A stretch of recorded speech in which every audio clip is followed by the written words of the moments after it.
22 अगस्त 2022 को मोबाइल में रिकॉर्ड हुई 12 सेकंड की यह वीडियो के पहली नज़र में एक साधारण कपल ब्लॉग जैसी लगती है, लेकिन असल में यह प्यार और अपनेपन के दिखावे का बड़ा सबूत है। इसमें दिख रहे शेरन और ग्रीष्मा केरल के एर्नाकुलम में ओल्ड मारथंडा ब्रिज पर जूस चैलेंज के लिए आई थी। वीडियो में शेरन ग्रीष्मा से चैलेंज के बारे में पूछता है तो वह मुस्कुराते हुए उसे रिकॉर्डिंग बंद करने के लिए कहती है, लेकिन इसके बाद जो हुआ वह एक खौफनाक साजिश की शुरुआत थी। साजिश इतनी भयानक थी कि अदालत में इसे rest of the rare case करार दिया। यह वीडियो उस साजिश का गवाह है जिसे देखकर किसी के भी रोंगटे खड़े हो सकते हैं। जो चैलेंज से 10 महीने पहले अक्टूबर 2021 में केरला के त्रिवेंद्रम में रहने वाली शरण राज की नज़र बस में बैठी ग्रीष्मा पर पड़ी तो उसे ऐसा लगना लगा जैसे सब कुछ थम गया हो। पहली ही नज़र में उसे ग्रीष्मा से प्यार हो गया। किस्मत से उसे ग्रीष्मा के बगल वाली सीट मिल गई और वहीं से बातचीत का सिलसिला शुरू हुआ। यह इश्क सिर्फ शरण की तरफ से नहीं था, बल्कि ग्रीष्मा भी उसकी ओर आकर्षित हो गई थी। इस साल का शरण मेडिकल मिशन क्रिश्चियन कॉलेज में बीएससी रेडियोलॉजी के फाइनल ईयर में था, जबकि 22 साल की ग्रीष्मा तमिलनाडु के कन्याकुमारी में मुस्लिम आर्ट्स कॉलेज से इंग्लिश लिटरेचर में पोस्ट ग्रेजुएशन कर रही थी। दोनों का प्यार समय के साथ गहरता गया। वे साथ घूमते समय बिताते और एक दूसरे के बहुत करीब आ चुके थे। शरण के लिए ग्रीष्मा ही उसकी दुनिया बन चुकी थी और वह जिंदगी भर उसके साथ रहना चाहता था। लेकिन 4 महीने बाद फरवरी 2022 में हालात अचानक ऐसे बदले कि बस में शुरू हुई यह प्रेम कहानी एक दर्दनाक मर्डर स्टोरी में बदल गई। शरण को यह नहीं पता था कि ग्रीष्मा के घर वालों ने उसका रिश्ता पहले ही कहीं और तय कर दिया था।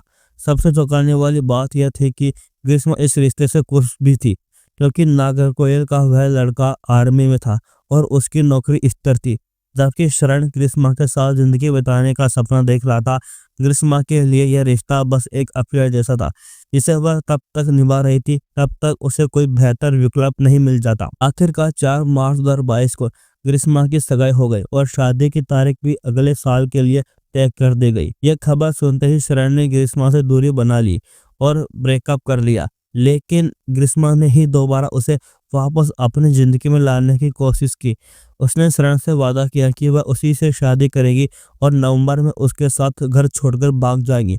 शरण जो पहले दूर हो चुका था, इस वादे पर भरोसा कर बैठा, लेकिन हकीकत यह थी कि ग्रीष्मा तो अपने फौजी मंगेतर के साथ नई जिंदगी बसाने के सपने देख रही थी। जैसे जैसे शादी की तारीख करीब आई, ग्रीष्मा किसी भी तरह शरण से पीछा छुड़ाना चाहती थी, लेकिन वह जानती थी कि यह आसान नहीं होगा।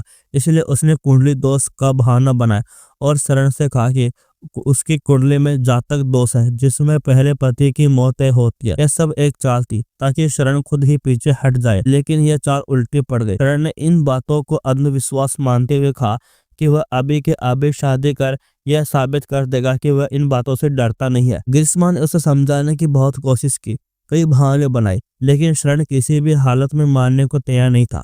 आखिरकार वह ग्रीष्मा को केरल के वेटोकार्ड चर्च में ले गया और वहां उससे शादी कर ली। ग्रीष्मा समझ चुकी थी कि शरण किसी भी कीमत पर उसे छोड़ने वाला नहीं है, लेकिन वह भी कम चालाक नहीं थी।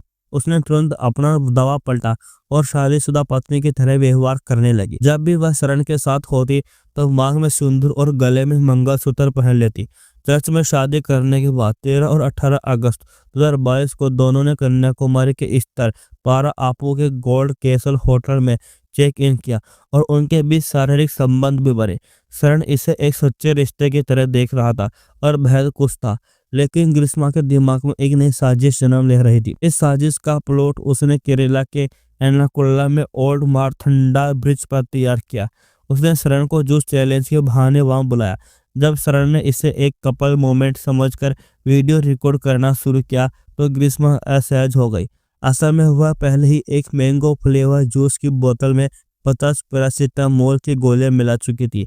अगर वीडियो को ध्यान से देखा जाए तो साफ दिखता है कि जिस बोतल का ग्रीष्मा शरण को दे रही थी उसकी कैप ऐसे से खुली हुई थी, जबकि अपनी पीने वाली बोतल उसने सील पैक रखी थी। जैसे ही शरण ने जूस पिया उसे अजीब सा कड़वा स्वाद महसूस हुआ और उसने पहला घूंट ही थूक दिया। यह देखकर ग्रीष्मा घबरा गई, क्योंकि उसने सोचा था कि मीठे जूस के स्वाद में दवा की कड़वाहट छिप जाएगी, शक न हो। इसलिए उसने तुरंत दोनों बोतलें यह कहकर फेंक दी कि शायद जूस खराब था। सोचिए, सिर्फ 4 दिन पहले उसने शरण के साथ शारीरिक संबंध बनाए थे और अब वही उसकी जान लेने पर तुली थी। हालांकि उसका यह प्लान नाकाम हो गया, लेकिन उसके इरादे अभी भी नहीं बदले थे। 13 अक्टूबर 2022 की शाम ग्रीष्मा और शरण के बीच व्हाट्सएप पर लंबी बातचीत हुई। इसके बाद ग्रीष्मा ने शरण को कॉल किया और दोनों ने 1 घंटे से ज्यादा बात की। इस दौरान ग्रीष्मा ने सेक्सुअल बातें करते हुए शरण को यह कहकर लुभाया कि अगले दिन वह घर पर अकेली होगी, क्योंकि उसकी मां और अंकल सुबह 10 बजे के बाद बाहर चले जाएंगे। 14 अक्टूबर की सुबह से ग्रीष्मा ने शरण को लगातार कॉल और मैसेज करने शुरू कर दिए, ताकि वह किसी भी तरह अपना मन न बदल सके। आखिरकार सुबह 10:15 पर शरण अपने दोस्त के साथ बाइक पर ग्रीष्मा के घर पहुंचा। ग्रीष्मा ने पहले से ही दरवाजा खुला छोड़ रखा था, जिससे शरण सीधे अंदर आ गया, जबकि उसका दोस्त बाहर बाइक पर इंतजार कर रहा था। लेकिन शरण को अंदाजा भी नहीं हुआ कि वह एक खतरनाक जाल में फंसने जा रहा है, जिसे ग्रीष्मा ने बड़ी चालाकी से पहले ही बिछा रखा था। शरण जब ग्रीष्मा के घर पर पहुंचा तो उसने पहले इधर उधर की बातें की और फिर उसे एक चैलेंज दिया।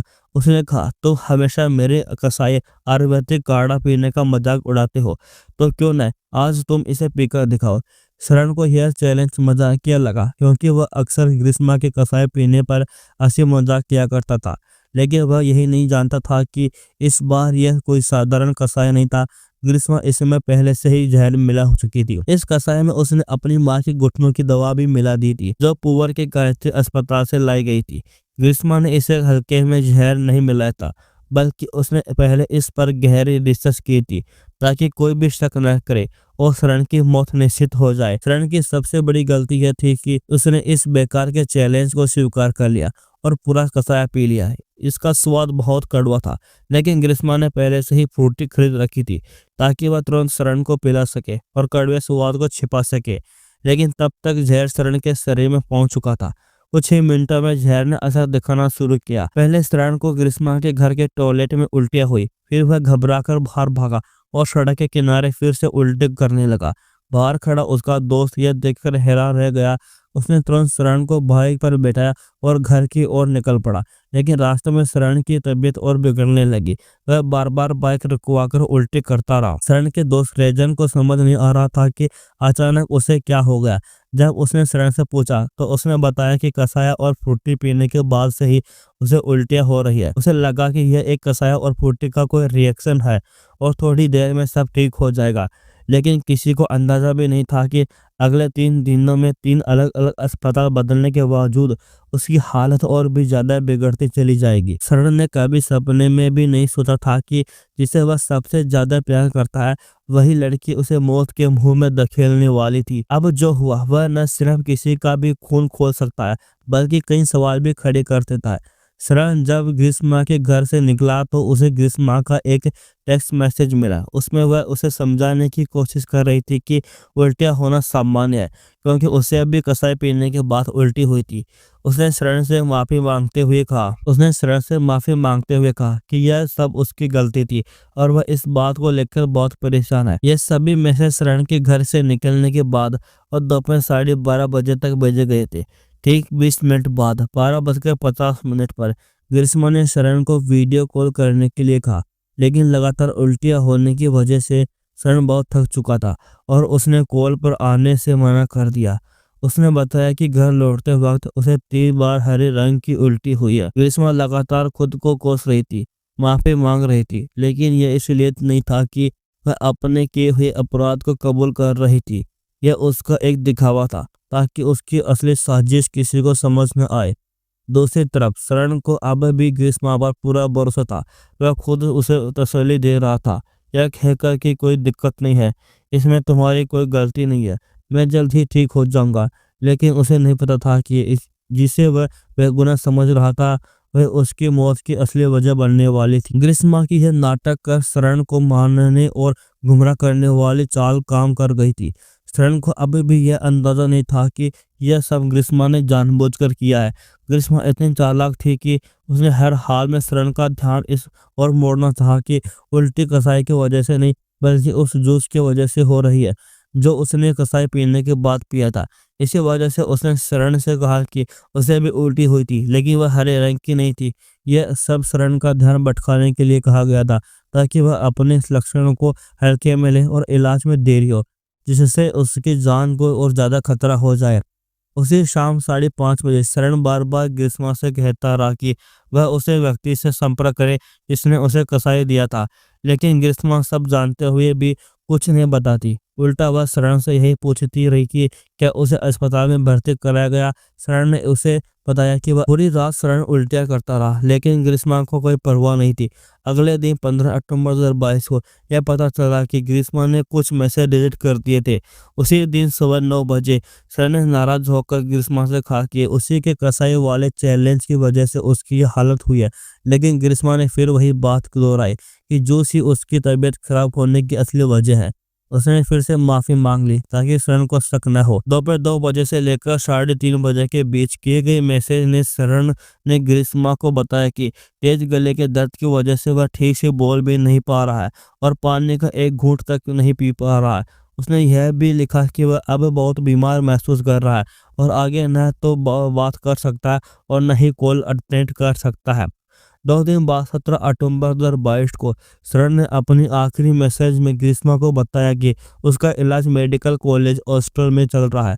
17 अक्टूबर के बाद भी ग्रीष्मा के मैसेज आते रहे, लेकिन शरण ने कोई जवाब नहीं दिया। वह अब इतना ज़्यादा बीमार हो चुका था कि उसके लिए किसी को भी मैसेज का जवाब देना नामुमकिन था। उसी शाम तक शरण की हालत इतनी बिगड़ गई कि डॉक्टर ने उसे तुरंत आईसीयू में एडमिट कर डायलिसिस शुरू कर दिया। शरण के बड़े भाई शिमोनो को जब इस बारे में पता चला तो उन्होंने रेजिन से संपर्क किया। रेजिन वही दोस्त था जो उस दिन शरण के साथ ग्रीष्मा के घर गया था। रेजिन ने शिमोनो को सारी जानकारी दी, जिसके बाद शिमोनो ने मेडिकल कॉलेज पुलिस को इसकी सूचना दी। 2 दिन बाद 20 अक्टूबर 2022 की शाम 7:10 पर जुडिशियल फर्स्ट क्लास मजिस्ट्रेट के सामने शरण का बयान दर्ज किया गया, लेकिन दुर्भाग्य से यह बयान ही उसका डाइंग डिविलेशंस बन गया। शरण पूरी तरह बोल पाने की हालत में नहीं था, लेकिन उसने टूटे फूटे शब्दों में बताया कि उसकी गर्लफ्रेंड ने उसे जो कसाया और फ्रूटी दी थी, उसके बाद से ही उसे उल्टियाँ और लूज मोशन होने लगे थे। जब शरण से पूछा गया कि क्या वह किसी के खिलाफ शिकायत दर्ज करना चाहता है, तो उसने किसी का भी नाम लेने से इनकार कर दिया। यह बयान बेहद अहम था क्योंकि आगे चलकर ग्रीष्मा के वकील ने इसी का फायदा उठाया। मजिस्ट्रेट के सामने बयान देने के 2 दिन बाद 22 अक्टूबर को शरण के पिता को आईसीयू में जाकर उससे मिलने की अनुमति मिली। थोड़ी देर बाद वह रोते हुए बाहर आए और अपने बेटे शिमोनो को बताया कि शरण ने उन्हें कहा कि वह अब जिंदा नहीं बचेगा। इतना ही नहीं, शरण ने अपने पिता के सामने यह भी कबूल किया कि ग्रीष्मा के साथ उसके रिश्ते पति पत्नी जैसे थे और दोनों अक्सर होटल में भी साथ जाते थे, जहां उन्होंने कई बार शारीरिक संबंध बनाए थे। शिमोनो ने ग्रीष्मा से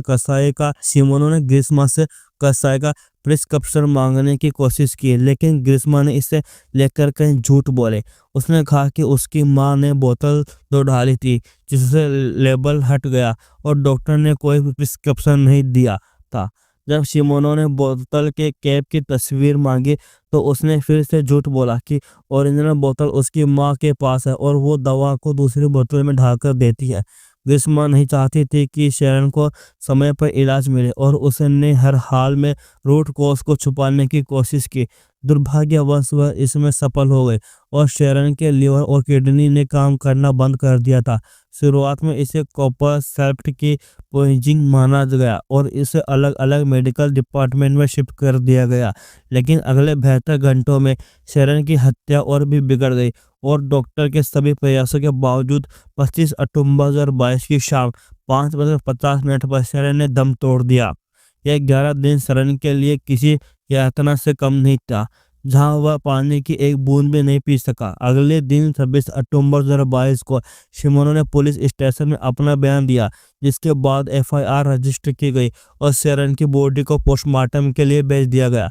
पुलिस के लिए सबसे बड़ी चुनौती यह थी कि इस अपराध में कोई आई विटनेस नहीं था और जो कुछ भी सबूत थे वे सभी प्राकृतिक थे। 5 दिन बाद 31 अक्टूबर 2022 को पुलिस ने ग्रिश्मा को पूछताछ के लिए समन किया, लेकिन ग्रिश्मा ने अपना अपराध छुपाने के लिए एक झूठी कहानी बनाई। उसने पुलिस से कहा कि उसके मंगेतर को उसके और शेरन के अफेयर के बारे में पता चल चुका था। वह यह भी बताने लगी कि मंगेतर ने समझ लिया था कि दोनों एक दूसरे से बहुत प्यार करते हैं और अलग नहीं हो सकते, इसलिए उसने खुद ही यह तय किया कि वह इस रिश्ते से पीछे हट जाएगा बिना घर वालों को बताए।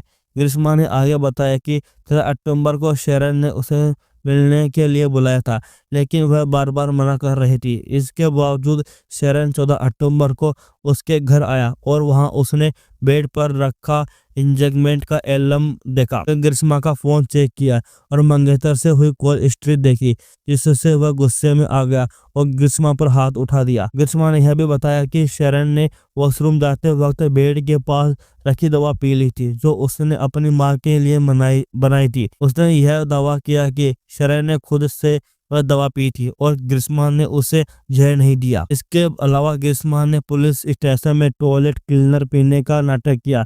पुलिस ने उसे तुरंत अस्पताल में भर्ती कराया, लेकिन यह सब एक झूठा था और ग्रिश्मा को जल्द ही डिस्चार्ज कर दिया गया। हालांकि पुलिस ने जांच के दौरान ग्रिश्मा के call record, chats, text message और इंटरनेट सर्च हिस्ट्री के सबूत इकट्ठे किए। जब ग्रिश्मा को यह सब दिखाया गया तो वह झूठ नहीं छुपा सके और अंत अपने अपराध को स्वीकार कर लिया। कहानी यही खत्म नहीं होती।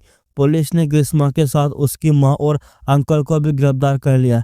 ग्रिश्मा की मां को इसलिए गिरफ्तार किया गया क्योंकि शेरन के पिता ने शिकायत दर्ज कराई थी कि ग्रिश्मा की मां भी इस साजिश में शामिल थी। उन्होंने आरोप लगाया कि ग्रिश्मा की कुंडली में पहले पति की मृत्यु का दोष था और इसे दूर करने के लिए उसने शेरन को जाल में फंसाकर उसकी हत्या कर दी थी।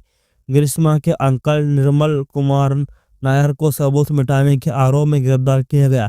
कोर्ट में ट्रायल शुरू हुआ और यह केस बहुत चुनौतीपूर्ण था क्योंकि इसमें कोई अप्रत्यक्ष गवाह नहीं था।